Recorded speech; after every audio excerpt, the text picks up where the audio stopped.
Hi, welcome to Ranks Movies. Today, I am going to explain an Indonesian comedy drama film called Too Handsome to Handle. Spoilers ahead, watch out, and take care. The Moss family has been good looking for several generations. They are admired by many because of their beauty, which in turn makes them a lot of money.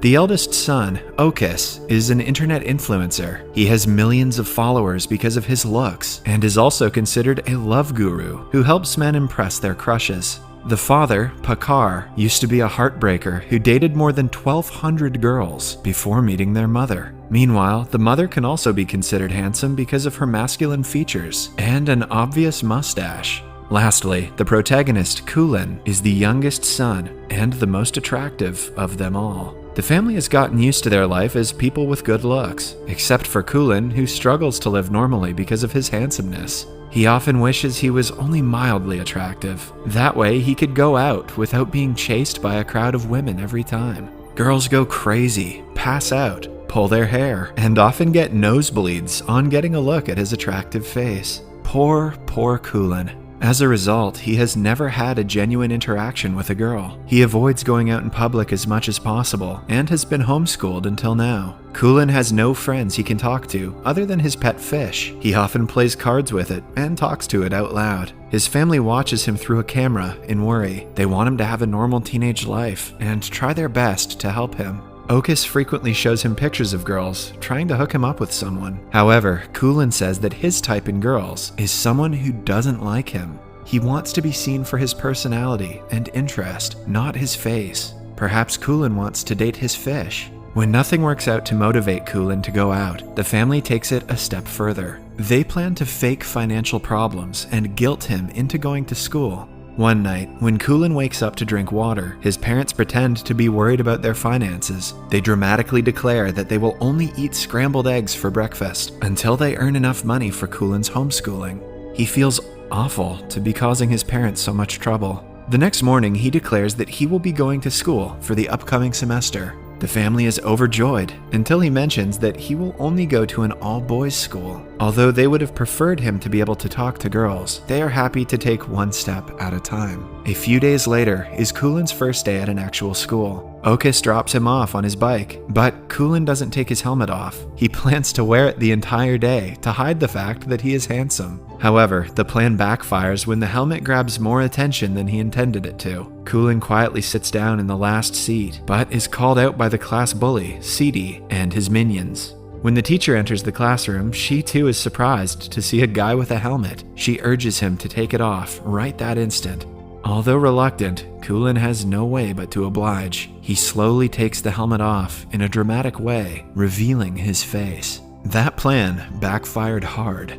In the following scene, the teacher is being loaded into an ambulance. It turns out that she started to nosebleed and hyperventilate because of Kulin's beauty. The other kids complain to the principal that the new student is too handsome to handle. Kulin runs through the hallway to go back home, but is tripped by one of the bullies.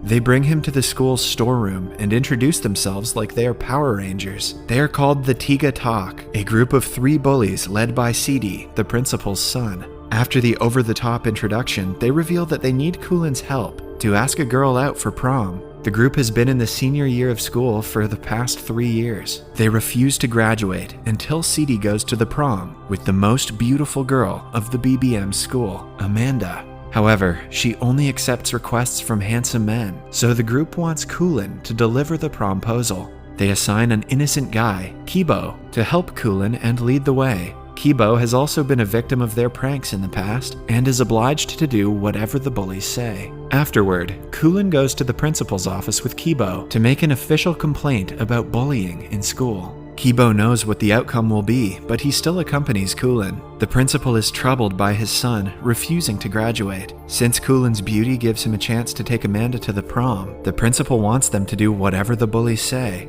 That evening, Kulin and Kibo decide to complete the task the next day and get rid of the responsibility. Kibo is the first person who has shown kindness to Kulin, unrelated to his beauty. Although the day didn't go as planned, he is happy to have gained a friend. The next morning, they go to the BBM school, where the girls smell the presence of the boys. They are strict about not allowing ugly boys to enter the school premises. Hence, when they notice Kulin wearing a helmet, the entire school asks him to take it off. In a climactic scene, Kulin takes the helmet off, and mayhem ensues among the girls. Poor Kulin. Only a few hours later, the news makes it to the television. Clips of girls crying, bleeding through their noses, getting possessed, and jumping around are being shared all around social media. Kulin starts being known as the too handsome to handle guy. The hottest student of the BBM school and model named Amanda also hears the news and is instantly smitten with Kulin. He is the first guy who matches in beauty and status with her. She immediately makes it her mission to impress him.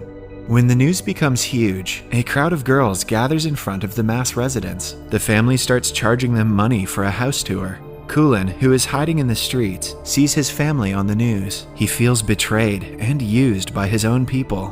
When they call him, he refuses to come home and feels even sadder when his pet fish is mishandled and killed by the tourists. He is now on the roof of a building hiding from the maniacs, chasing him in the streets. Suddenly, a girl appears behind him and inquires if he is going to jump off the roof. Kulin looks at her in shock because she doesn't bleed from her nose or pass out upon seeing him. The girl refuses to talk and simply walks away. Kulin is so nervous that he can hardly speak. The encounter makes his day a lot better.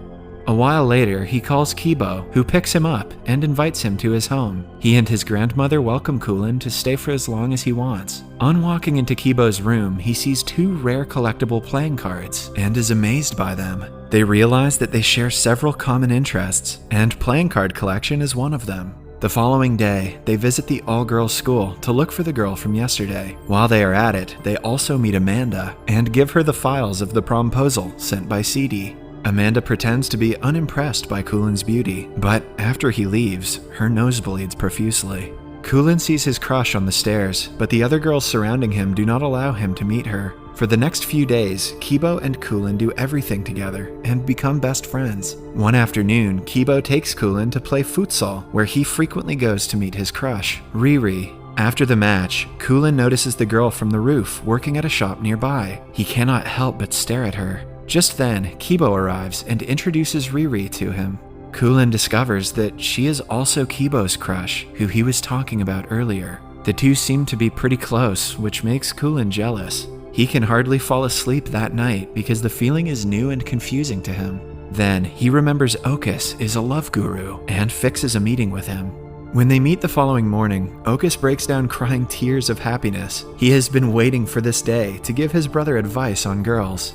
Kulin has forgiven his family for selling him out to his fans, because if that had not happened, he would never have met Riri. The brothers then go shopping for groceries, while Okus lists out the points of things Kulin should do to impress his crush. As Kulin follows Okus's suggestions, he registers he is far from knowing Riri like Kibo knows her, but he still doesn't want to give up on his first love. One afternoon, Amanda comes to the boys' school and hands Kulin an invitation for her birthday. Alongside it, she also gives him a phone as a gift. Later that day, Kibo, Kulin, and Riri go to karaoke. Eventually, Riri and Kulin get to sing together. While Kulin is excited to duet with her, Riri only focuses on Kibo. He soon registers that she also likes Kibo back. The revelation makes his heart crumple in jealousy. So, when Kibo is not around, he bluntly asks her if she has a crush on him. Initially, Riri denies it, but when Kulin lies about Kibo being in love with Amanda, her face drops. Her expression is enough to confirm his suspicions.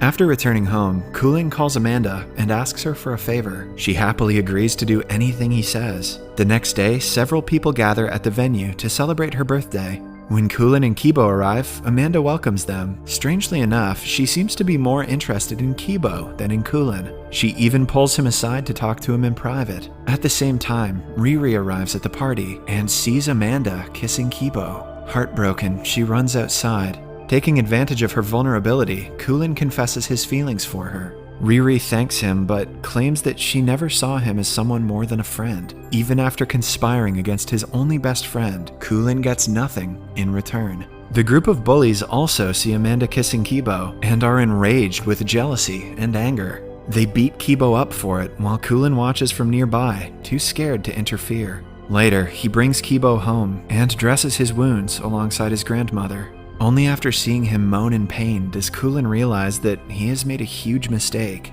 The next day, Kibo gives him a legendary card from his card collection that Kulin had been wanting for a long time. Guilt-ridden, Kulin confesses to everything wrong he has done until now. Kibo is shocked and hurt by the betrayal. He claims that he would have left Riri if he knew Kulin liked her too. The words do nothing but hurt Kulin even more. At last, Kibo orders him to get out of the house immediately. Knowing that he is in the wrong, Kulin simply leaves. He finally returns home after a month. His family is overjoyed, but the same cannot be said for Kulin. He locks himself in his room and doesn't talk to anyone. But most of all, he misses his best friend.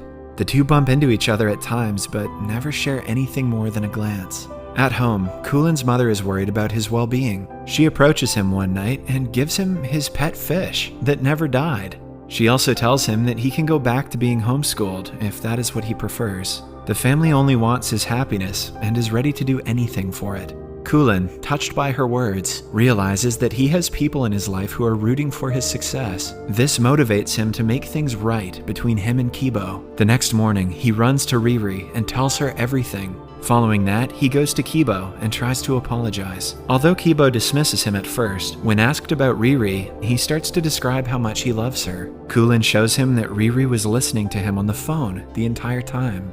That way, he mends their relationship and goes back to being both of their friend. A few days later, they all go to prom together. Kibo's date is Riri, while Kulin's date is Amanda. Whatever happened to that bully, CD? Who cares? As expected, Kulin and Amanda win the title of prom king and queen. Kulin hears a girl comment that he is only mildly handsome and is instantly drawn to her, indicating the start of a new relationship. Subscribe for more videos like this, turn on notifications, and leave a like to help the channel out. Thank you for watching.